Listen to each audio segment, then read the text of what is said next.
Good morning Pilipinas! Live mula sa Pag-asa Weather and Fog Forecasting Center. Ito na po ang latest sa lagay ng ating panahon. Tatlong weather systems ang umiiral ngayon sa ating PAR. Una, ang low pressure area sa silangang bahagi ng Mindanao. Ang isa naman po ay ang ITCZ na aktibo pa rin at ang monsoon trough naman sa may northern at sa central Luzon. Ang lahat ng ito ay inaasahang magdadala ng mga pag-ulan sa ilang bahagi ng bansa ngayong araw na ito. Sa ngayon, hindi pa rin natin inaalis ang posibilidad na maging ganap na bagyo ang LPA na ito, pero maaari rin po itong maglandfall sa may Visayas o Mindanao area ayon po ito kay Mr. Alzar Aurelio na weather forecaster ng Pag-asa. Marami pa tayong dapat abangan sa magiging lagay nito, kaya naman tutok lang po sa aming programa. Samantala, Friday na naman, bukas start na naman ang weekend. Ano kaya ang magiging lagay ng ating panahon? Alamin natin yan sa 3-day weather forecast ng Pag-asa.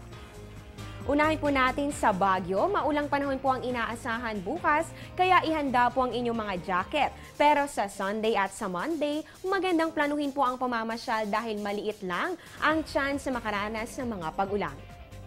Dito naman po sa atin sa Metro Manila, naku, rainy weather po ang sasalubong sa ating Sabado. Pero sa Linggo at sa Lunes, ikatutuwa na ulit natin ang pagganda ng ating panahon.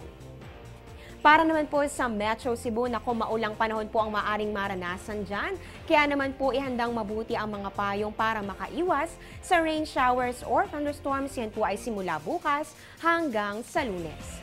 Para naman po sa Metro Davao, malaki po ang chance of rain na posibleng maranasan. Yan po ay sa weekend at sa Monday naman magkakaroon na po ng improvement sa inyong panahon. At panghuli na lang po natin sa may Zamboanga City. Magiging maulap po, so asahan po ang mga pag-ulan o pagkidlat, pagkulog. Yan po ay simula sa Sabado hanggang sa Lunes. Magbabalik po kami matapos ng isang paalala. Download the Air 21 mobile app on your iPhone to avail of shipment tracking, rate calculator, and locations listing. Air 21 mobile app is also available on iPod Touch, iPad, Android, and BlackBerry. Know more about the Air 21 mobile app on air21.com.ph. Time check muna tayo. Ang Philippine Standard Time po natin ay 10:10 ng umaga. At yan ang latest mula dito sa Pag-asa, manatiling nakatutok sa Panahon TV Express, kung saan walang pinipiling panahon ang pagbibigay impormasyon. Ako pang inyong weather lover, Amor La Rosa. Magandang umaga.